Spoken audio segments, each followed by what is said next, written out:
పరాభవనామ సంవత్సరం 2026 సంవత్సరం మార్చి నెల 20వ తారీఖు నుండి 2027 సంవత్సరం ఏప్రిల్ నెల 6వ తారీఖు వరకు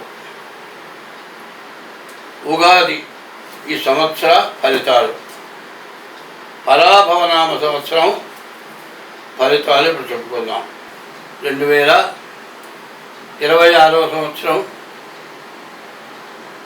పరాభవనామ సంవత్సరం 2026 సంవత్సరం మార్చి నెల 20 నుండి 2027 సంవత్సరం ఏప్రిల్ నెల 6వ తారీఖు వరకు పరాభవనామ సంవత్సరం జరుగుతుంది.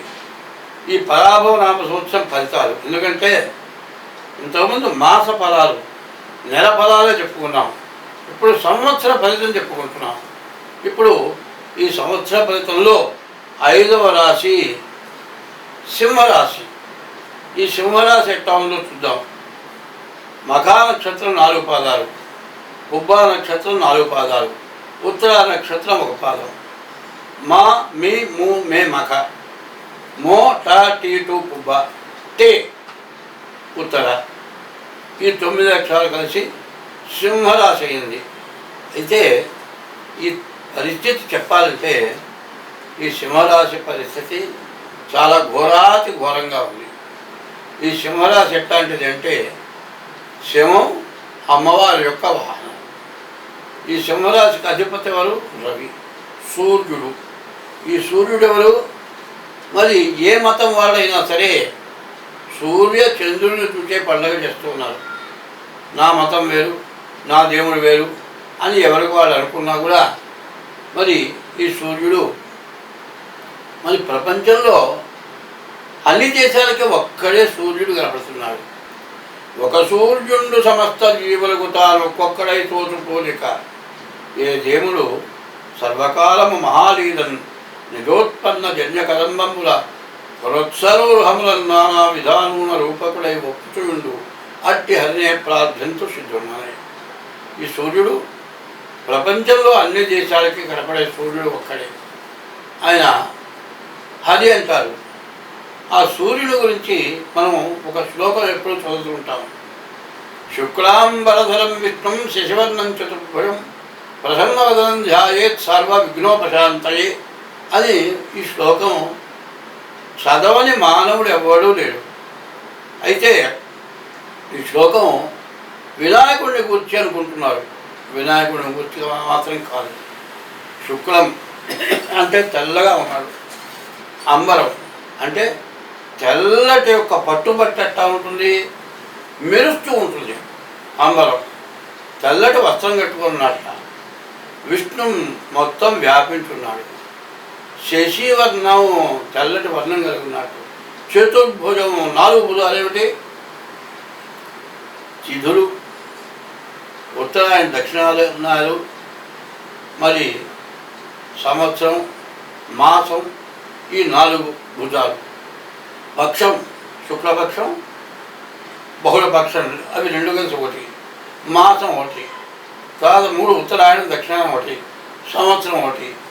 ఈ 4 కలిగి ఉన్నటువంటి భుజాలు కలిగి ఉన్నటువంటి వాడు ఎవరయ్యా అంటే సూర్య భగవానుడు.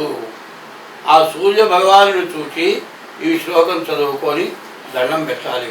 కనపడేటువంటి భగవంతుడు ఎవరయ్యా అంటే సూర్య భగవానుడు. ఆయనకి మరి సింహరాశిలో కేతు పడ్డాడు.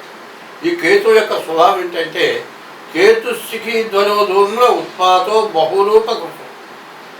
ఈ కేతు ఎట్లాంటి వాడంటే చెయ్యరాని పనులన్నీ చేయిస్తాడట. మరి కేతు బాగుండకపోతే బాత్రూంలో పోయి స్నానం చేసిన వాడు మరి ఏవో గొడ్డ కట్టుకోకుండా బయటకు వచ్చేస్తాడు. ఏంటంటే అంటే మర్చిపోయానంటాడు. తలకాయ లేని పనులన్నీ చేస్తాడట.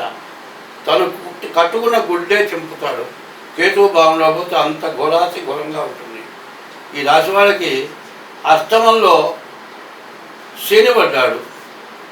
మరి కుజుడు సప్తమంలో పడ్డాడు.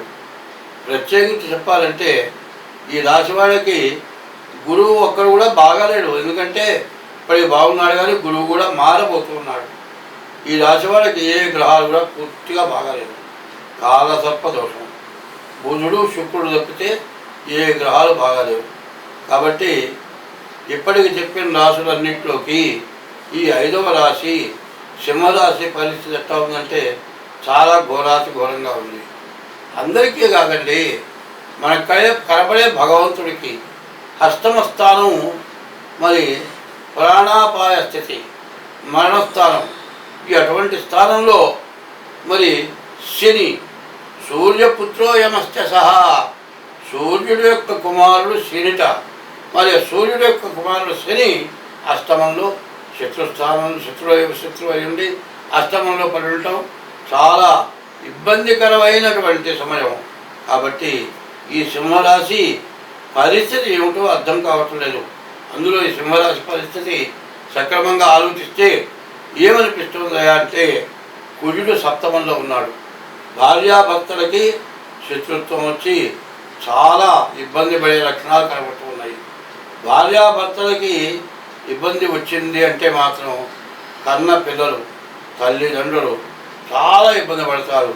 ఈ రాశివాడు ఏమాత్రం భార్యాభర్తల్లో కొద్దిగా సమస్య తగాదా కానీ ఏదన్నా వస్తే వెంటనే మీరు జాగ్రత్త పడటం చాలా అవసరం. ఎక్కడైనా సరే తొందరపడద్దు. కుడి చెయ్యి ఎడం చెయ్యి లాంటి వాళ్ళు భార్యాభర్తలు. ఈ కుడి చెయ్యి చేసే పని కుడి చెయ్యి చేయాలి, ఎడం చెయ్యి చేసే పని ఎడం చెయ్యి చేయాలి.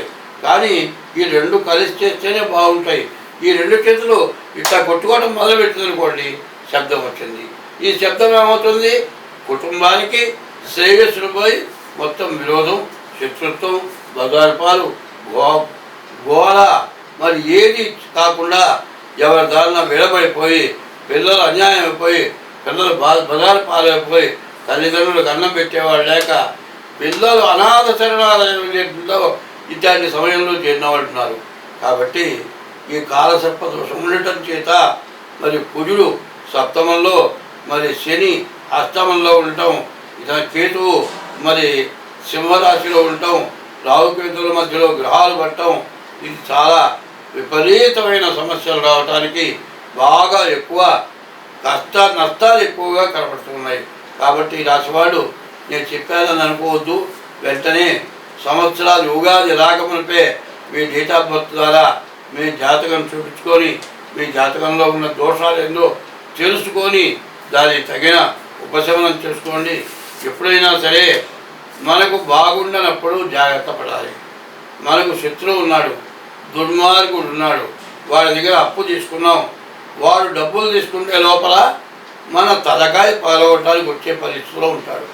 అటువంటి వాడికి రెండో చేతులు ఎత్తే దండం పెట్టి, అయ్యా నువ్వు నాకు డబ్బులు ఇచ్చావు, నన్ను రక్షించావు, తొందరగా నీ డబ్బులు ఇస్తానయ్యా, నన్ను క్షమించయ్యా అంటే వాడు కొట్టిపోలేడు.